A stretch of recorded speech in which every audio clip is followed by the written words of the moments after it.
Hey guys, what is up and welcome back to War Thunder with yours truly WB886. Now today we're going to be flying out the B-17G Flying Fortress in a realistic battle on Berlin. The thing about the B-17 Flying Fortress is it lives up to its name particularly well in War Thunder, as a lot of German pilots have the misfortune of knowing. Reason I'm doing a video on it is because I'm showing off my new skin that I made. I made this one specifically for the Duxford pack that will be coming out soon. This is Sally B. She is one of only two airworthy B-17s in Europe and is stationed at RAF Duxford. And we saw Sally B flying on in the Duxford D-Day air show, so I thought, you know what, let's make a skin of it. If you want this skin, link will be in the description below. It's for the B-17G Flying Fortress. So, whether it would work on the E model, it's possible. You'd have to try. It might work. I'm not entirely sure, but yeah, you can try it. I mean, what I did originally is dragged the B-17E late skin onto the B-17G, which is how I got the camouflage and all that on it and stuff like that. So I didn't have to redo that. But apart from that. Now that it's editing, I'm not entirely sure. You can try it. You can see if it will work on the B-17E. But yeah,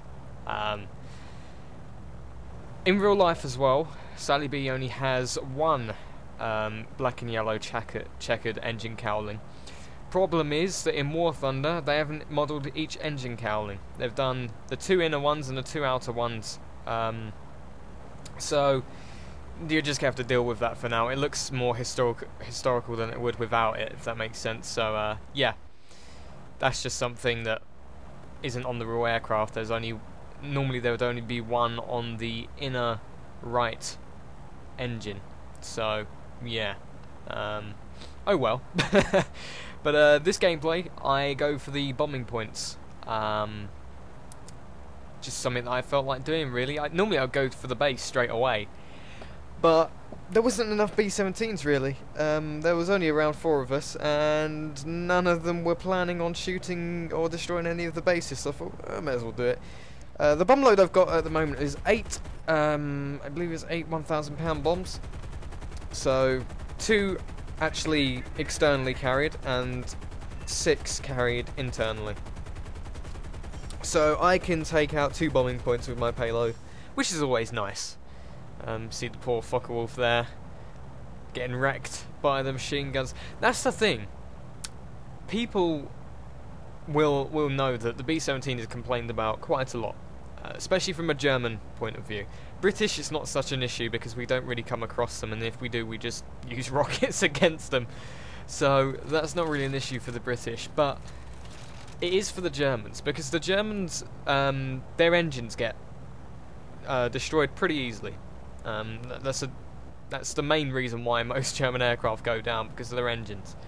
And also they say that the MK or whatever, MK108, or I think it is the 30mm, it doesn't do enough damage. In fact, it does do enough damage. The problem is you can't get close enough to hit the vital points.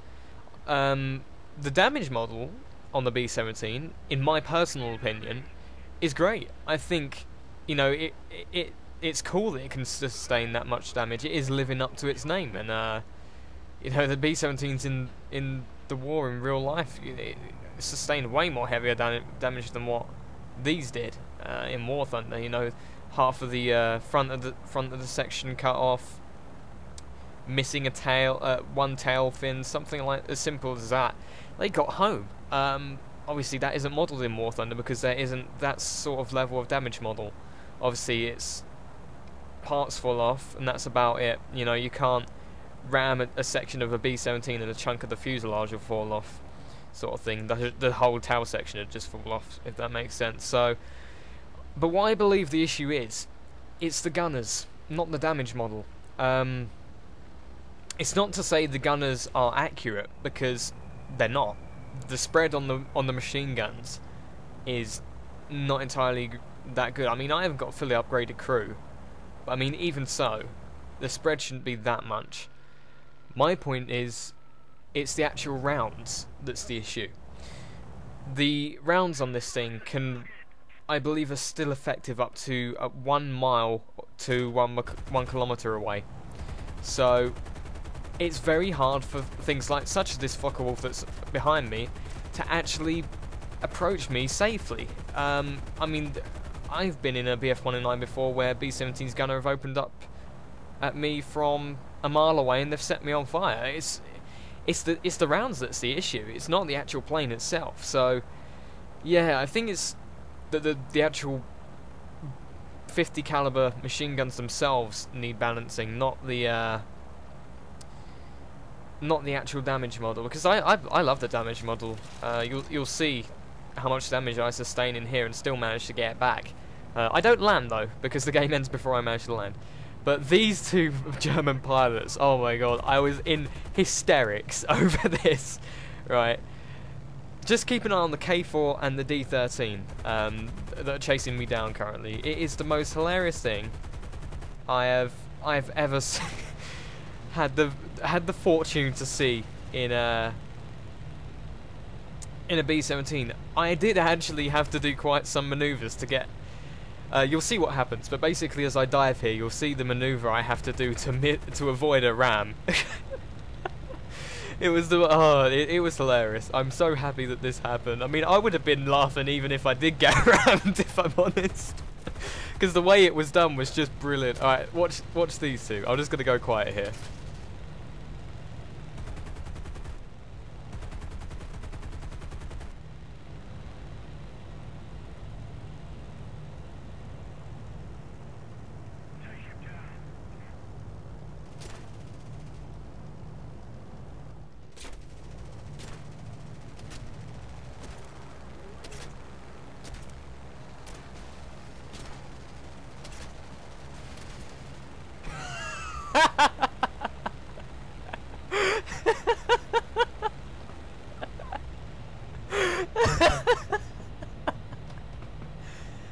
Well then, that's that issue sorted.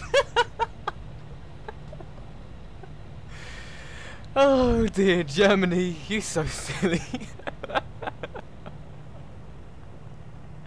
I do somewhat feel sorry for the two pilots because they were chasing me down trying to get the kill. Didn't quite work their way though.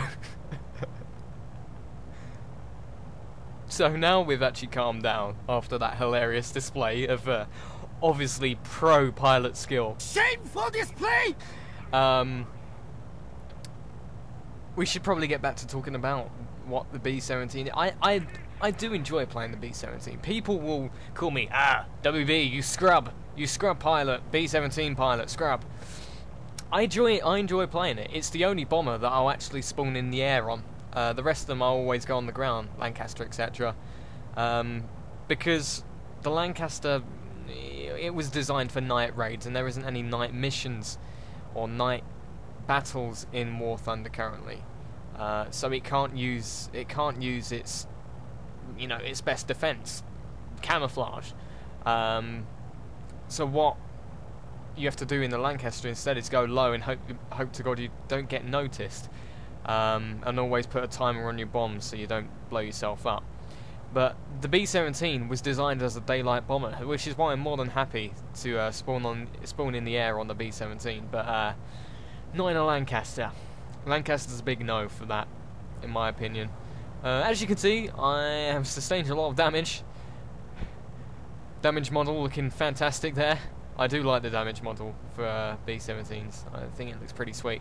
But coming up to the airfield here, and for some reason it's probably an aerodynamic thing that I don't know about, but as you can see I'm in pre-level flight here, and as soon as I'm starting to come up to the airfield I start to put my gear down, and what you'll see it do is just completely plummet. It's like, nope, aerodynamically unstable, I will not fly anymore.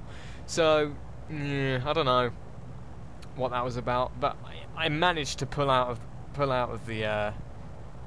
the dive, the shallow, well, it was a shallow dive, but at this altitude, a shallow dive is all you need. As you see here, instantly start dipping on the left side there, so I quickly have to put my gear up. throttle up again and try and fix it before I smash into the ground.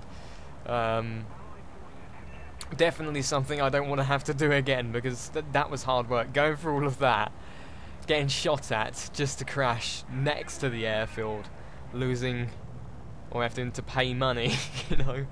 So, yeah, I don't know. But I managed to pull it out. I try and actually go in for a second run, but the game ends, unfortunately, before I get the chance to do that.